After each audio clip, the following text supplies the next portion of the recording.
Today on the show, I'm talking with Yogi Bryan about meditation, yoga, and the art of releasing fucks. This is a fun and joyous conversation, which is the way I feel life should be lived. I really hope you enjoy it. We'll see you on the other side. All right, welcome back to our show. Today, I am super excited to talk with this dude. I've been following Yogi Bryan for a little while on Instagram. Very excited about his approach to meditation, spirituality, and yoga. So Yogi Bryan, in case you haven't heard of him, he is a meditation guide, certified hypnotherapist, certified hypnotist, a neurolinguist programmer, and a yoga instructor. And the reason I love Brian and what he's doing is his goal is to help the world release 10 billion fucks. And man, that is what's up, dude. Welcome to the show, man. I'm so excited to talk to you, brother. Thank you so much, Adam, for having me on. I'm excited. I'm excited to be here. Hell yeah. Thank you. Thank you. Yeah, man.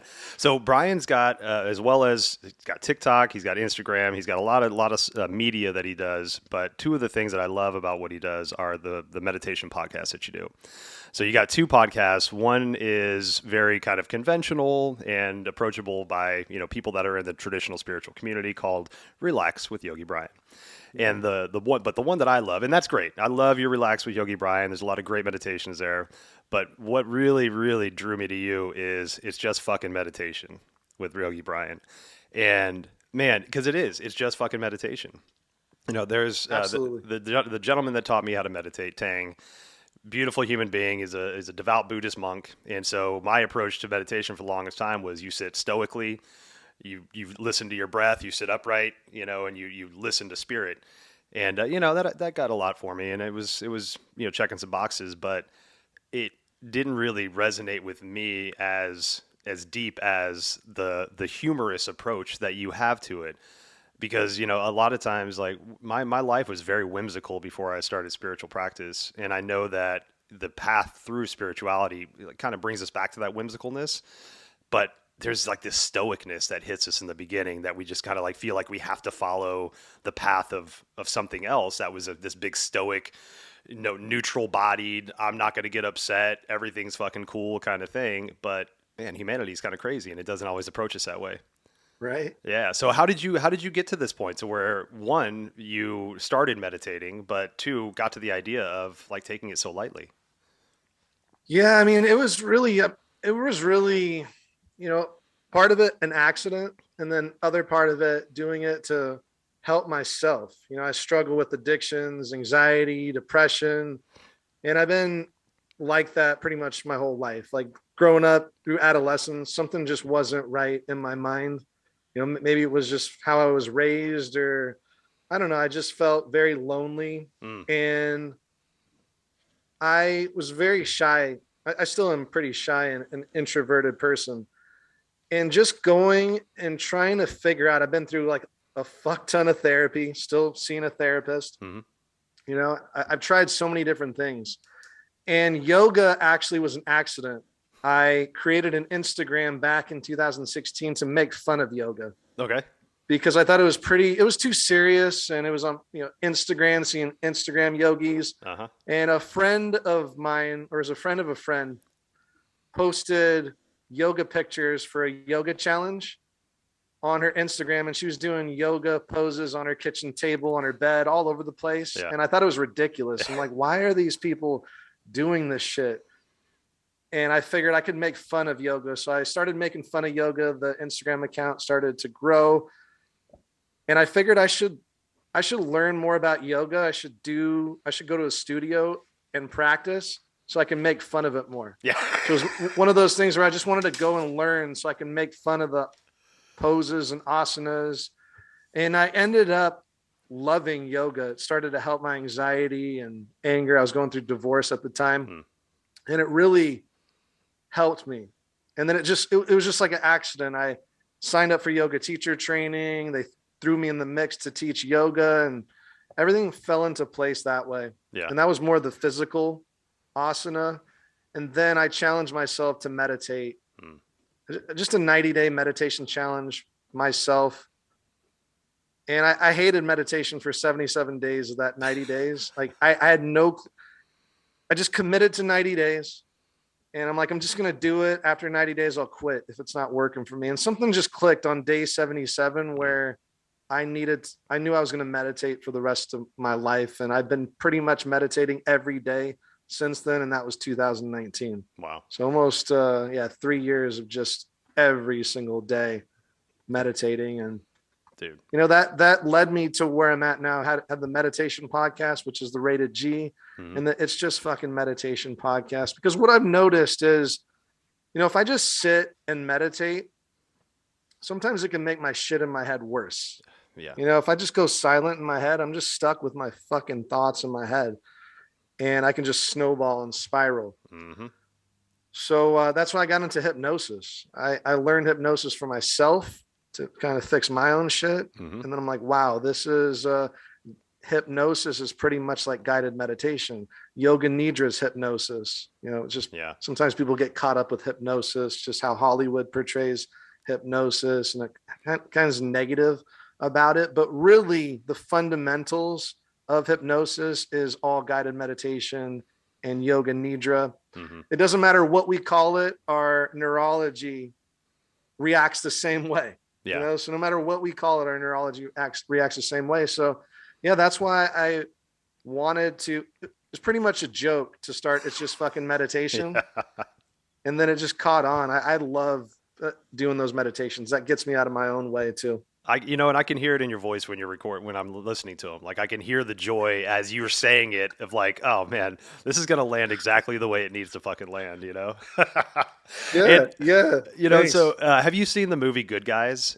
Older movie with Will Ferrell and Mark Wahlberg? A long time ago. Right. All right. So there's Mark Wahlberg's character. The reason I bring this up, Mark Wahlberg's character learns how to dance ballet to make fun of the other kids in his that were dancing ballet, so he could learn about it, so he could make fun of it in a deeper way. So when you're telling me that about yoga, it's like, holy shit, man, that resonates a lot with me. Just like I want to really learn the nuances of how to mock this, and so I'm going to learn it, and then all of a sudden it's like, shit, now I'm appreciating what I'm doing now. Absolutely. It really is. And I like to make fun of yoga because I grew up, my family kind of pushed me into Christianity, and I did all that stuff and got into it. And it helped me at the time. And then as I learned more and more about it, took world religions in college and took a Christianity class in college. And I don't want to get too into religion that way, but I just realized whoa, a lot of the stories are the same in different religions. Right.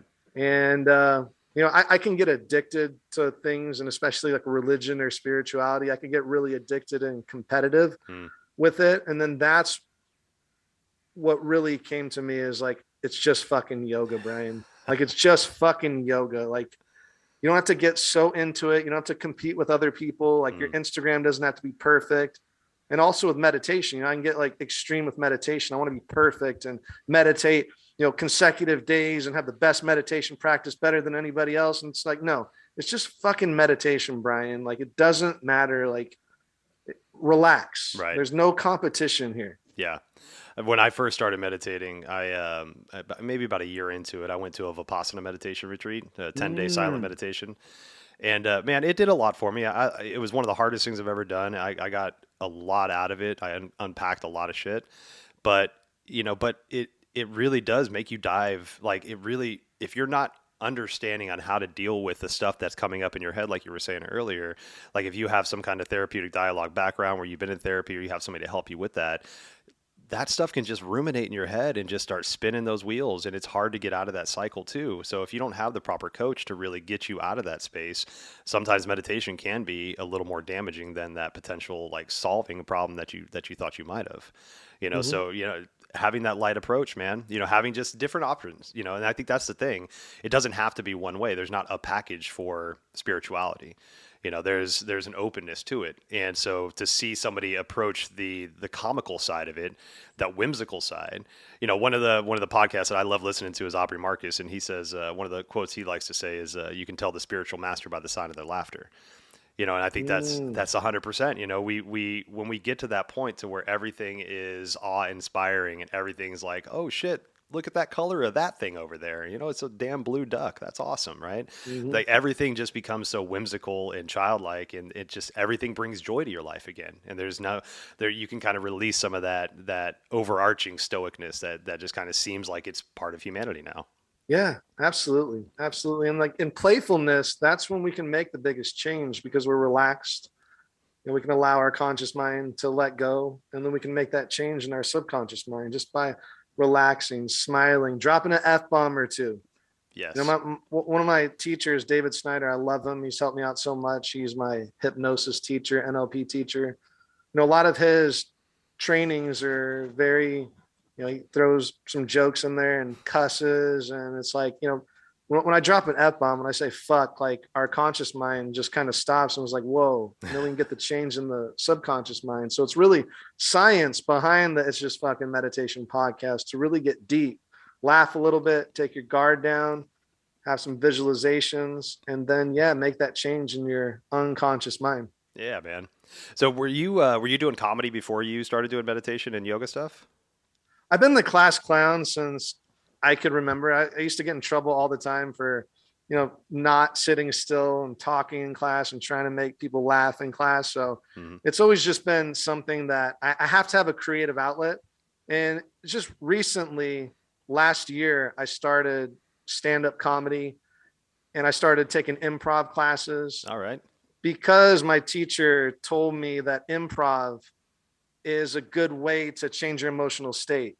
Just because as a meditation guide or a yoga teacher, or just whenever you want positive influence on the room, you have to have like the strongest state and the strongest energy. So improv really helped. Improv really helped me actually listen Hmm. and kind of read body language and stay in the present moment. Yeah. I've got a buddy that actually started a program up in the Washington area called Improv for Wellness, where he uses the Mm. improv techniques to help people find wellness techniques as well. And so it just kind of again takes people out of their comfort zone, that staged, kind of like, okay, if I do this, I expect that. Take that out with improv and you just kind of open yourself up to that idea, and there's been such a good response from that program that he's developed that, again, just like what you're doing, it's just a different look at it. Like, how do we take this other modality that we have, this fun, whimsical cursing modality, and how do we apply it to something that's like, this kind of structured stoic kind of thing, and it's so beautiful when those mergings of those different things like come together and start to find their own homes, you know? Yes. Yeah. When did so with your meditation, what type did you start with? Was there like a style that you're like, all right, I'll start with this and see where that goes, or did you kind of just sit down and say, I'm just going to sit down and listen to my breath and see what happens? Yeah, I really started. I dabbled with Kundalini yoga Mm, back in 2012, and I felt the change, with the chanting and just the sitting still.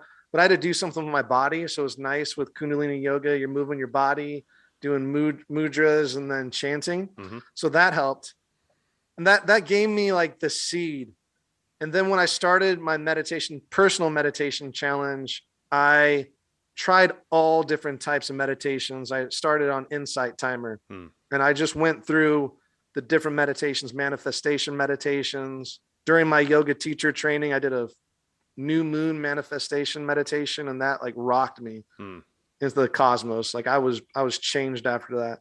So I tried a lot of different meditations, and what I found, and I still do this to this day, is I listen to binaural beats, Hmm. 528 hertz. It's a love frequency. I throw in some headphones, listen to that, focus on my breath for a little bit, just without controlling it, come back to my breath.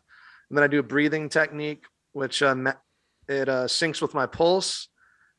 I just get my whole body energy good, and then I just start manifesting. So Mm. that's been my morning meditation. I really love creative visualizations and hypnosis type of meditations. Yeah. So walking meditations. But yeah, I really just dabbled in all different types when I first started, and just see what resonates with me. It still changes. I feel that. There's sometimes where I just, a Vipassana style meditation where it's like a body scan. Okay, that does me. Sometimes like in my afternoon meditations, that's where I utilize your podcast is those like, 5 to 10 minute meditations in the afternoon, just that reset. Like I was telling before we hit record, I did your relax that ass meditation. And I just, it was so funny because in preparing for stuff like this, I'm always taking notes, I'm doing research on you. And so, like, when I'm sitting in your meditations, I'm trying my hardest not to take notes and just to be in that meditation.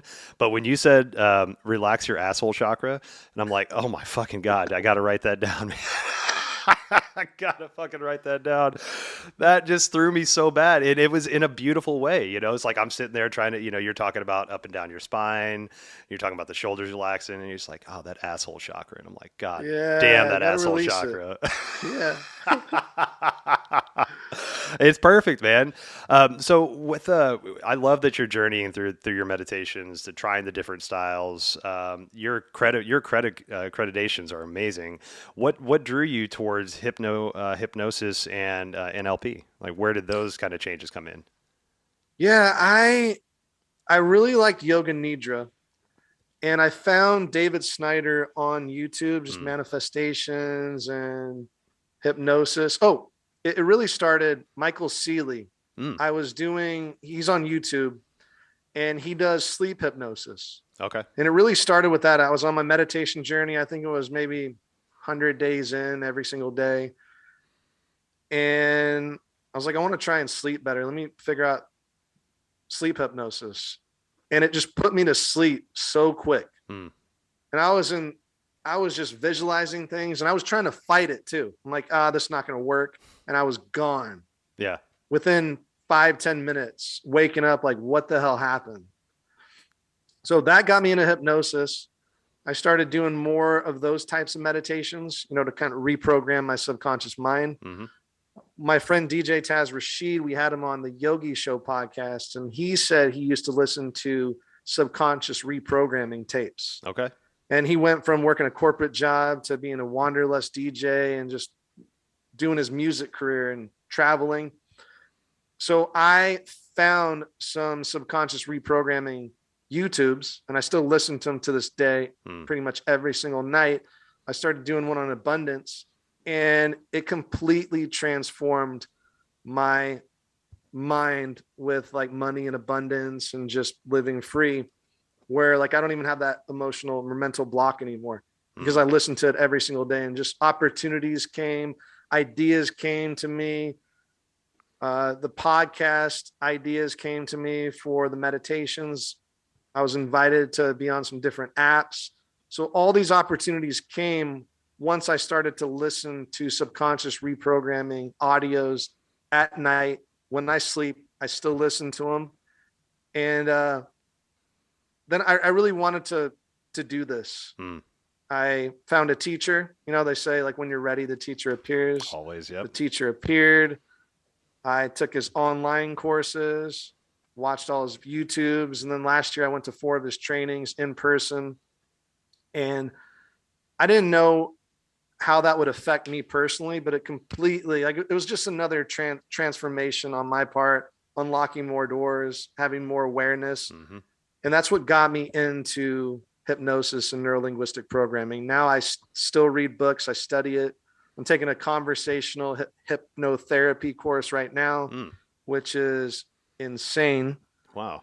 To learn all that. So, and it's a lot of, NLP is a lot of like body language too. Okay. Like getting your state, getting your body language, imagining you're a celebrity, or imagining you're the master commander, imagining you're like have an open heart. Mm-hmm. So it's just a lot of like starting with yourself and being able to affect, kind of the world around you. So I love that. There was a guy, I can't remember his name right now, but he was an ex-Navy SEAL that wrote Extreme Ownership. So it's a leadership book. Yeah, great book. And he was talking about how you can, in the Navy SEALs, they talk about electing your team captain up, right? That you can't always be on, right? If you're always ready and prepared, you're going to exhaust yourself, right? So, they're talking about like on their way to these missions, these covert missions. They're like all the intense stuff that's about to happen. People are sleeping, they're playing Sudoku, they're doing all this stuff to like keep them relaxed but still alert.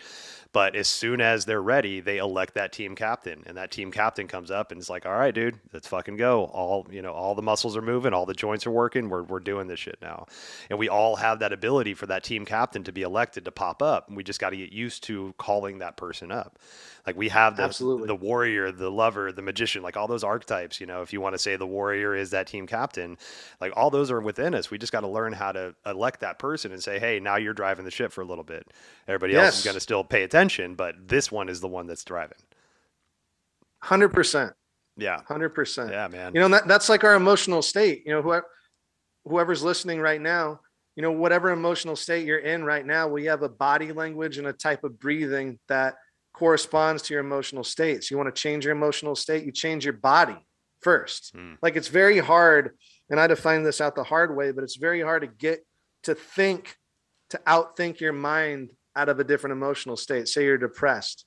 Okay, like I'm going to outthink it. But if you just roll your shoulders back, stand tall, and breathe like you're confident, your mind will follow.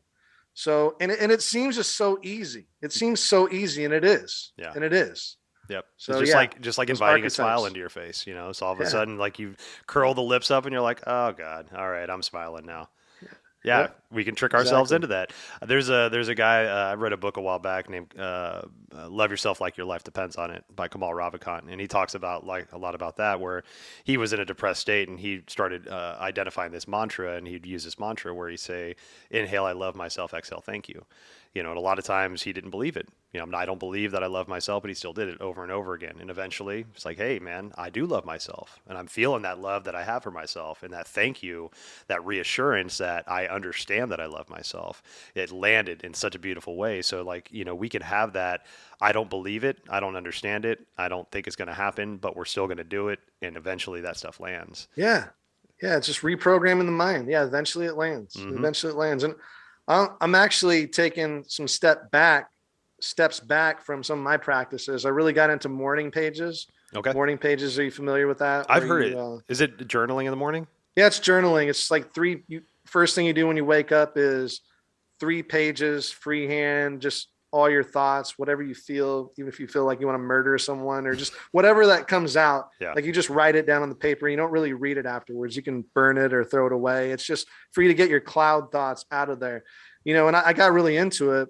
I got really into journaling, and then I realized like I'm just journaling a lot of like negative shit all the time. Okay. It's like no wonder I'm not feeling that great compared to getting back to my gratitude list every morning. Like, okay, I'm going to write a gratitude list, or I'm just going to get back into the positivity.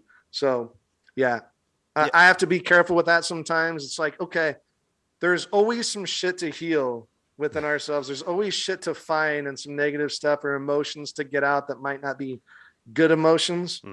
But there's times where you're just like, okay, let me find the gratitude here. Let me be super positive here and kind of fake it till you make it. Yeah. Yeah. One of my biggest things that I coach my clients with is like sometimes we're oblivious to the work that we've done and how far we've traveled in our path because we're just in it. We're in the trenches, we're doing the work, and it's fucking hard. And nobody knows how hard you're working but you, because you're the one that's unraveling the demons and pulling on those threads and pulling that shit out. So when you get those moments of clarity to where you understand like you were at point A and you're now at point B, and that's a good fucking step. Like, take that time, take a deep breath, congratulate yourself, pat yourself on the back. Like, you don't know, like, nobody will understand the work that you've done except for you. And, that word healed, like the ED at the end of the word heal, like, it's so hard to think about that word, about like my humanity is now healed, right? Like you said, there's always something for us to work on. And so take that time when you can, take those free breaths, take that understanding of like, all right, I'm not going to start anything new today. I'm just going to live within this practice that I have. There's so many opportunities for us to continue to add on. Like there's a new tarot deck, there's a new oracle deck, there's a new spiritual thing that somebody just invented, or some like human design. Like, good God, like that took me so long to understand human design. But we have all these things we can add on, but is it really serving your purpose, or is it just another tool to distract you from the actual practice that you're working through? Exactly. Exactly. And it's like, yeah, it's good to feel it, to heal it. Uh-huh. But then it's like, okay, where do I want to go, or where do you want to go next? Like, what adventure do you want to go next, instead of, healing all the shit from the past? It's like, yeah, there's a never ending supply of stuff that you need to heal. Like, okay, how about let's move forward now? What do we want now? Like, what goals do we want ahead? Right. What life do we want to create now? Mm-hmm. Yeah. When I first started my meditation and spiritual journey, I was pretty much on my own, but read a bunch of books, podcasts, just listening to stuff. And I thought I was doing great with that. But it wasn't until I found an actual teacher that I realized how important that teacher is, because like as the individual, we can just ingest books and information, just go from one thing to the next thing, but not really have the opportunity to let it land. But you still think like you're doing a lot of work because you're checking boxes. But with the teacher is that person that understands like, okay, I'm going to give you this information and then see how it lands with you and then decide if I give you more. But it lets you, that teacher is so important to give you that boundary to say, I don't think, no, let's just live in this realm for a little bit, ingest this information, really understand this. There's all this stuff you can learn, but learn this first and then we'll move on. Because for me, I was ravenous with books. Just read, let it go. Eckhart Tolle, all these things, just reading and putting aside. Things were landing, but not in the depth of the way that once I found a teacher and they took that time and really, really dug into me, it's like, okay, I understand where we're at now. And I was able to get rid of a lot of the rituals that I thought were working for me, but they were just things to fill the space to make it feel like I was doing something productive. Yeah, that's good insight. Yeah. I like that. Because I can relate. There's so much content. There's so many things you can learn, YouTube videos, books, and all this information is just at our tips of our hands now. And it's like, I got caught up with that too. It's like I'm learning so much. I want all the knowledge. It's like, okay, but like what actions am I taking with any of this stuff? It's like, okay, I know all this shit in my head, but am I actually doing it? Because making one change like a month is hard. Just one thing to work on instead of like, oh, I'm doing this and this and this. So I definitely relate to you. Well, you said something that really sparked my interest just now a bit ago, and it was conversational hypnosis. And is that just so that's a new term to me. So is that like active conversation where you're talking with somebody and like guiding through hypnosis, or is it just like, can you so explain it's that a little bit more? basically looking for the cues in the voice tones and facial expressions, and all it is just having a conversation. So I don't put anyone into trance. It's not like, hey, we're going to go into trance right now. Just basically like, hey, what is the problem? How can I help you out? And then the client would say, this is the problem. And then it's just by asking questions. It's just asking questions, not why questions. You take the why questions out, because the why questions are basically, they can make very quick answers to why, like a yes or no, or this is it. It's basically like, well, why is that important to you? And I'm figuring out like the really good gurus or teachers, they just ask you very good questions. Yeah. And that's, with questions, that's how we communicate with our unconscious mind, is by questions, asking ourselves bigger questions. Why is this really important to me? Why do I do it this way? Why do I take this route to work every single day? Is there a different route I can take? And then you might find a different route that might be faster, or maybe you take the bus. So with conversational hypnosis, it's really just having the client solve the problem themselves.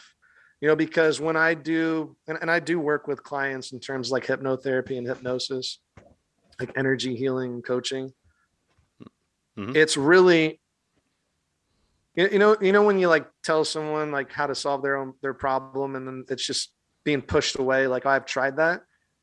Whereas like conversational hypnosis, in our subconscious mind, we have an entire life experience. We've seen things that the other person hasn't seen. We have all the resources to solve our problems. who am I to know how to solve your problem or what your problem even is? Because at a conscious level, when someone tells me their problem, that's just the conscious reasoning of their problem. They might not even, they're, most of it's bullshit and they don't even know what Mm, the problem is unconsciously.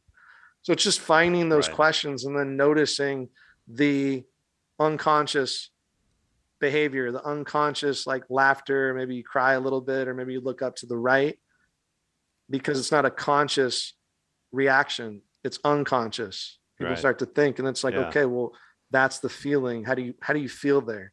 What are you feeling? Is it in your stomach? Why do you feel that feeling there? Or what do you think it is? So really it's Mm. just shutting the fuck up and asking good questions and allowing the other person to share it. Yeah. It's almost like just it's a responsible conversation, where you're actually in tune with the human across from you. You're paying attention to them. You're giving them your full attention and you're not trying to think about what you're about to say next. And by that attention that you're paying to them, you can see those social cues like you're talking about. Like if they're sad, they're looking down to the left, or if they're nervous, they're fidgeting with their hands or something. And that's, if we could, man, I think if we could all find a way to be that present in a conversation, there would be so much less misunderstanding in the world. We could just be that present and see the emotion of the human being and let them finish their full statement, let them have their time, and then like hold that space for a conversation back by paying attention to them the entire time. Like there's so much good information that can come in with that. Is there like how long is a course for that? Is that something you're actively still learning, or is that, like a course that you took? That's a course that's in process. It's his Hmm. name's Scott Jansen. He's from New Zealand Okay. or Australia, and he does live courses, but then I've been watching his replays of previous courses, and then I'm going to be doing his Hmm. live course in April, and hopefully I can be one of the subjects and therapists doing it as well, or hypnotherapists doing it as well. And there's a group where you can practice because there's a lot of practice. And Hmm. one thing I'm learning is to just listen and be present and ask questions, and that Yeah. unlocks so much power. With it's amazing. You don't have to say that much. You just ask someone the right Yeah. questions, and yeah, listen and watch their verbal cues and their body language, Hmm. and it's so powerful. It's so Yeah. and they're doing It, all the healing, but they're looking at you thinking you're a genius, and it's like the most laziest way to help somebody else out because they're figuring out their own problem. Because I don't like when yeah. someone gives me advice and it's like, oh, I tried that. What do you think? I'm stupid? Like I've been trying all this stuff and I don't even know what my Hmm. problem is. And that's why, like how Yeah. you said, like it's good to have a teacher. A teacher can show you, bring awareness to what you weren't even aware about. Just that reframing sometimes. Like I'm gonna tell you exactly what you just told me, and then when you hear it, it's like, God, is that what I just said? Like, fuck, man. So how did you get to the point of understanding, like where did you get to the release your fucks idea? Was it part of the whimsicalness of the meditation that you found, or was that like a goal that you wanted to reach with the comedy? Because you said you're kind of like class clown in general, so you seem like you're a comedic kind of guy, and overall, so was that just like did you see like that as a natural progression for you to release those fucks? Yeah, I just I still see how serious meditation is, and I see how competitive yoga can be, and Mm, I just really like want to. I really want to help the world release 10 billion fucks, no matter how that goes with other people. Some people call me, I'm not like, some people say I'm not a real yogi, or I shouldn't call myself a yogi, or like they can't believe I'm saying this compared to the yamas and niyamas. But my thing is like all about intention. It's like I'm yeah. I'm I'm putting this energy out there to like heal people and myself as well. Like when I make one of those, I could be in like such a shitty mood, and then I'm just like I'm gonna have fun with this, and I feel so much better after like making a relax that ass meditation, and I'm like that's what I fucking need. All my Hell yeah. stuff, I do it for me because that's what I need, and I wish someone made something like that so I can listen to and just like get, relief for like 10 minutes or for the day, you know, because what I noticed is just there's a lot of people out here acting like they're okay. I do it. Sometimes Mm. we put on our mask and we act like we're fine, but deep down inside we're not fine. And we're like Yeah. very sad or depressed. And no one else might not even know. But if I can make a meditation to relax that ass and I can get straight to that sadness that they feel, that's really what I go for. Like I don't really do it for money. I just go for that. I go for like, if I get a message saying like, hey, that really helped me like get through my divorce, or that really helped me get through this, like that's why I do What can you explain what a fuck is to release? it. Yeah, it's just like any feeling that you want to release. It's like maybe it's fucked up energy, it's a relationship, or it's like heaviness around your heart or your throat. Maybe you don't know where the feeling's coming from. And it's just that like release. Maybe you need to cry it out or shit it out or sweat it out or breathe it out. But it's just that energy that you don't want anymore, that you've been holding on to for so long. And maybe you don't know why you're holding on to it. I when you go on social media or you go on the internet, it's just like an unlimited pile of shit to make you feel inadequate or compare you to somebody else. Like there's just so much stuff, so much content that it's like clickbait all the time. It's like the news needs something else for you to get your attention. And all those fucks just need to be released. So that's what I am here to do. So that's a fuck. Like anything that doesn't feel good.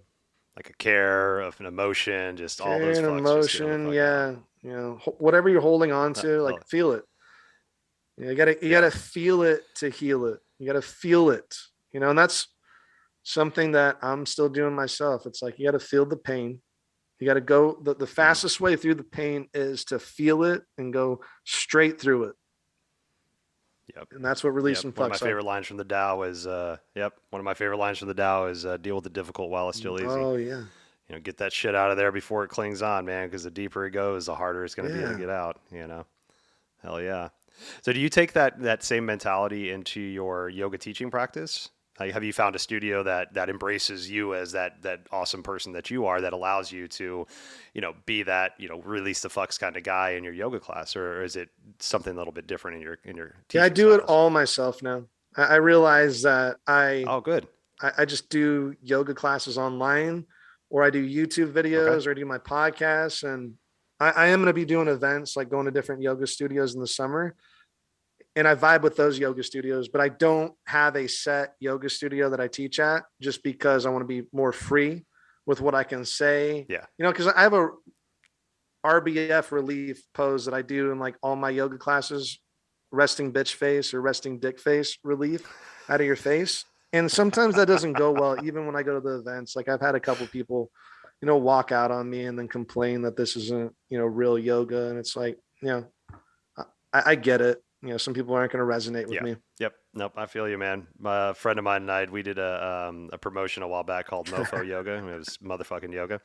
And the idea was to try to bring yoga to different genres of people that don't typically do it. And so the first step was CrossFit gyms, right? So we go to CrossFit gyms, and part of Mofo Yoga was linking drinking with yoga, right? And so we're trying to like find poses, like you get chair pose, right? So you get in a chair pose, you get down really deep, you pick up your beer and you drink it and put it back down, you come back up, you do a back bend and you chaturanga, like things like that. So we were trying to make it, and it was a lot of fun, but to your point, like we offended a lot of people with that, playing death metal music, playing like Metallica and Pantera, which is great, for the people it landed with, it was beautiful.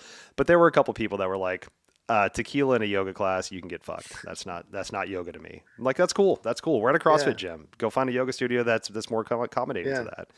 But like, I love the idea of bringing different opportunities for this. It doesn't have to be this packaged box. Like, here's your yoga. Do this. This is your practice. It's like, no, man, get playful with your practice. Yeah. 100%. It's all you. You do whatever the hell you want with 100%. it. So with what style of yoga are you teaching on your online courses and things I do like vinyasa type, But Okay. I mainly just been focusing on meditation, hypnosis, and if I do yoga, it's more of like a yin relaxation type Mm. yoga where we sit in the poses longer. I've been adding more Yep. on YouTube where it's just, 20, 30 minutes. We just move our body a little bit. That's the one thing Mm-hmm. too, is it doesn't matter what you call it. You can call it yoga, you can call it stretching, you can call it moving your body. Like your body's gonna react. Your neurology is gonna Mm. react to it. And that's I just think it's funny to me when people get caught up like, oh, that's not yoga. You're not like a yogi. Well, it doesn't matter what you fucking call it. You're gonna feel better. You're gonna feel Yes, better. So definitely. yeah, I personally like slow flow type yin to feel our bodies a little bit more. Mm. Personally, I do hot yoga in the mornings and kundalini Okay. yoga. I love that style, but I kind of add everything into my practice. Yeah, that Kundalini, man. I'll get the energy Oh moving, yeah. especially early in the Oh morning. yeah. God damn, man. Yeah, I do a qigong practice in the morning lately. The 8 brocades, I think that's what it's called. It's like 20 minutes, and I just Yeah, feel my man. fucking chi like flowing good. So Yeah, I finished a men's group last week, and we did a bunch of qigong practices.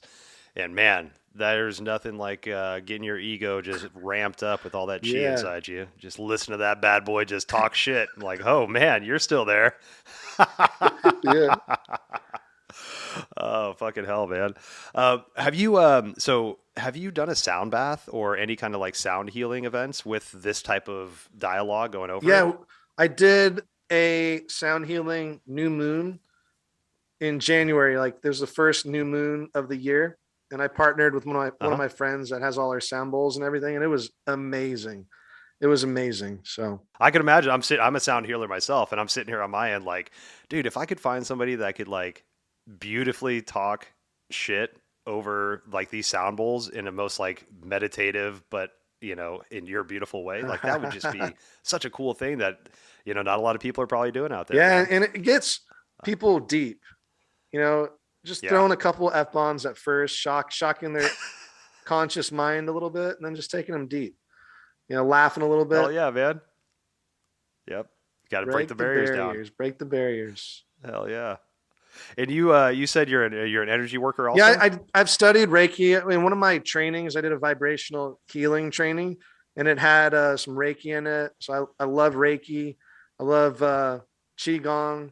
I do one of my breathing practices. I found it in a book. It's called, I don't think you can buy it anymore. It's not in publication, but it's a hypnotism and mysticism in India.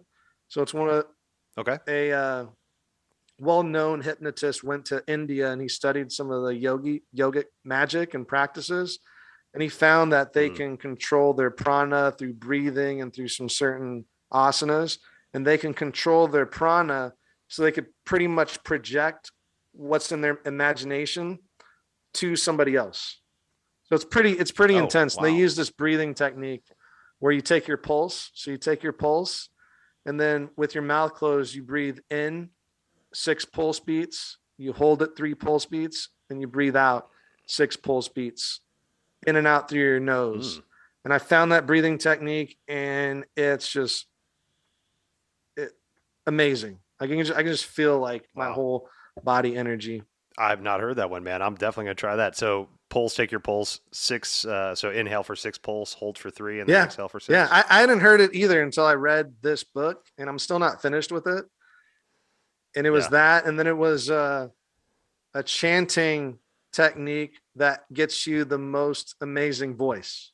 And I'm like, holy shit, like I Mm. needed all this. And it's you do the pulse beats and you breathe in and out, and on the exhale you say these different sounds. They're like, hum Mm-hmm. or he, and it gets your voice just so pure. And so I do that before I do meditations, and you can just feel your voice Okay. solid. So yeah, good book. Recommend it if Hmm. you can find it. Hell yeah, man. I'm definitely gonna try and find it, man. I love finding those, especially those books that aren't in publication or the hard ones to find. Like, there's so much good Yeah, information in that, man. absolutely. Hell yeah. So I mean you've got a lot of stuff going on right now. We haven't even talked about workshops yet, which I want to get to with all the stuff you're working on with that. But you know, as you talked about conversational hypnosis and actually dialing down some of your rituals. What are the rituals that you have right now that you really kind of lean on outside of meditation that aren't going anywhere? Like these are like the core things that help you feel good about the what you're working with, and then you get out into the world and you're feeling Yeah, great. so walking is a big thing for me. I go on a 30-minute walk in the mornings, and that Mm, has it just gives me so many ideas. I watched or I listened to a TED talk about creativity, and they said mm-hmm. the best way, they did all these studies, they said the best way to be creative is to have an idea or like a problem, and then you go for a walk. And then as you're walking does something with both hemispheres of the brain with the movement that it sparks your creativity. So Mm. a lot of the shit that I've came up with is from walking. You know, like I'll be like, I'm going to do a meditation. I don't know what it's going to be on. I'll go walk and then I'll get the idea. And they said that when you're walking, you have your phone and you just record your ideas into a voice note, because as you're walking, Okay. you record into the voice note, it's unfiltered because your voice is just saying it out. Because when you write something, you're filtering it through your writing. Whereas when you're walking, you talk and just say like, I want to do this idea. I want to do this idea. So I'll go on a walk 30 minutes in the morning. I'll get all my ideas and then I can listen to them later. And it's crazy because there's times where I forget what I even said into that recorder. And I'm like, holy shit, that was an amazing idea. And then you can filter it from there onto paper. So that's something that I highly recommend. And I started doing the walking thing as Brian Kest is one of my favorite teachers, Brian Kest, Power Yoga. And he Mm-hmm. said that walking is like one of the best exercises for your body. It's very low impact, gets your heart rate going and doesn't jack up your body and your hips. So I love it. Walking is that for me. I agree with you, man. Like walking is one of my favorite things to do. I used to be an avid like headphone walker, and then about 2 years ago, I stopped with the headphones and just try to, and that kind of coincided with me trying to pay attention to my intuition. Doing a lot of intuitive work and trying to listen to the parts of my body that are speaking, and kind of hard to do that with run the jewels in your Yeah. head. Yeah. 100%. I feel that. Yeah. I used to do it with headphones as well. And it's like, no, I need to listen. First off for my safety, like listening what's around me, and then just being in the moment, listening, even though I'm kind of in Hmm. my head still thinking of ideas. So that's one thing is Yeah. walking. And then recently it's stand-up comedy, writing jokes. That's been out of any of my other practices, it's been the most therapeutic for me because, I took a stand-up comedy class in August, and our first assignment was to like write what were our fears, our top 3 fears, what was our strengths and weaknesses. And you write all this Hmm. shit down, almost like going to therapy. And then you had to get up in front of like 20 people in the class and talk about what your fears are and what your strengths and weaknesses are. And then some of those are funny. Sometimes people laugh and how you express it. They laugh, and then those are your jokes. Then you write your Okay. premises. And in terms of like finding the humor, okay, what are my weaknesses? What's annoying me right now? Like what's pissing me off? Then I can get humorous with it. You're writing, but you're also like finding ways to like laugh at it. So yeah, comedy's been huge for me. Yeah, because when we can find our ways to not take ourselves seriously, there's humor in everything. There's so much humor in life.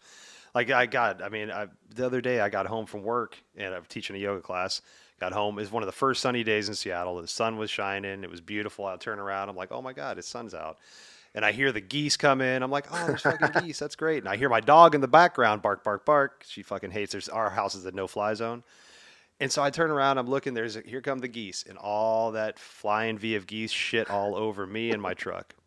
I mouth open too. I was Oh, like, oh, dang. look at the sun, and ka, just pelted me.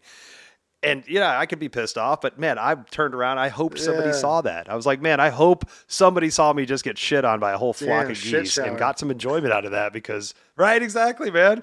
And my girlfriend didn't believe me, and I took her out afterwards, and I'm like, there's the human outline of my body, and then there's goose shit all around it. Like, they got me It's good. like a dive bombing shit. You got shit bombed. Yeah. That's a thing. Like making fun of yourself is so therapeutic. I know, like, positive affirmations, but like going up and just kind of shitting on yourself is so therapeutic for me. It's like, Yeah. kind of breaks down the ego. Hell yeah. And that's, I mean, no matter how much work we do, that ego's Hmm. still there. It's still got a part in us, and we got to keep that guy Yeah, in check. We gotta make sure he knows where he exactly. stands. So you've got a ton of stuff coming up, man. You've got like a 5 week meditation workshop. You've got full moon rising workshop, and workshops where you're teaching people how to meditate or teaching teachers Yeah. how to teach people. You've got, I mean, those walks must be kicking your ass, man. You're doing some good shit. You got a lot of good ideas coming Yeah. out, It's, man. it's really, just putting it out there. I finished up a 5-week meditation teacher workshop in March, beginning of March. So finished up 5 weeks, and it was Mm. amazing to see the transformations with the students, starting their journey, and then, seeing them after their 5 weeks, just how much change and growth. So I love that. Then my next one is starting next week, next Tuesday, April 5th. Mm. So I can't wait for that. And yeah, new or full moon coming up also. So yeah, it's exciting. It's exciting. Hell yeah. Was the full moon that you're doing now, was that inspired by that first full moon meditation that you did a while back in the early part of your Oh yeah. meditation? I yeah, Yeah. the new moon meditation that I did in my yoga teacher training. At the time I hadn't been meditating, and this was an hour-long meditation. So Oh I just wow. went into it. It looked cool. The flyer looked cool. And I was deep in that meditation. I met my higher self, my future self. I got wisdom from my future self. Like I was there, out of body experience. So I like to share Wow. that with new moon and full moon. So like this full moon is basically going to release some fucks, just inner child, going back to your childhood and fixing some stuff there, and using that full moon as a spotlight to see what is working well for you and then what's not working well for you. What's outside of your awareness is outside of your control. So, and that's really powerful. Mm. That hit me. My teacher told me that is That's like what's beautiful. outside of your awareness is outside of your control. It controls you. If you're not aware of it, Yeah. it controls you. In meditation, journaling, hypnosis, it finds out it, you find out that awareness, like what's really wrong here, what's really Right. causing this shit. So yeah, that's the full moon meditation coming up, full moon ritual. Yeah, because there's a lot of times where we might think we understand what the annoyance is or that trigger is, but until we actually sit with it and really understand it, like a lot of times I thought everybody else was the trigger, until I realized the constant was me. It's like, oh shit, I'm my own trigger, Yeah, and sometimes we don't realize that until we're able to quiet ourselves enough to ask those questions or to have that teacher to really like bounce that stuff back to us and say, hey man, this is how you're showing up. Is this how you want to conduct yourself in this world? Okay, where do you want to start? Start chipping away at this absolutely, shit. absolutely. Those questions, Oh yeah. questioning. Right. Yes. That's it's so funny when you were saying that, it made me remember I had an old boss, my first mentor, that he never gave me advice, but always thought he was the smartest guy, and I didn't realize until maybe 5 years in our relationship that all he did was ask questions. See, He he knew it. never told me what to do. He never said, Adam, do this, Adam, do that. It was like, what do you think about this? How would that make you feel? What would you do if that happened? I'm like, oh, well, this, that's that. And I'm like, oh, Jeff, you're the smartest guy ever. Thanks for all the advice. I'm like, fuck, man. Been doing it all Yeah, myself. 100%. Yeah, and it's like, Hmm. and practice that. Like we all need to practice that with other people. Just asking, and when you're in a conversation, just asking the question. You know, Yeah. like, how do you feel about Yep. this? There's a, right.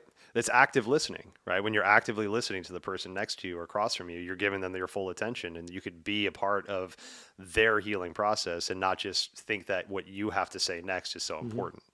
And I think that's a lot of our conversation right now is we're so used to being cut off or not heard that we want to get our words in and we want to get our point made. So we're willing to not listen to the person across from us or even cut them off in the middle of their statement just to get our input in there and get that interjection in there. Yeah, But it's so nice to be able to hold that space with somebody and just to have that, just reciprocal conversation, just going back and forth, and you hear what they have to say, they hear what you, and then it's almost like that's the healing in general,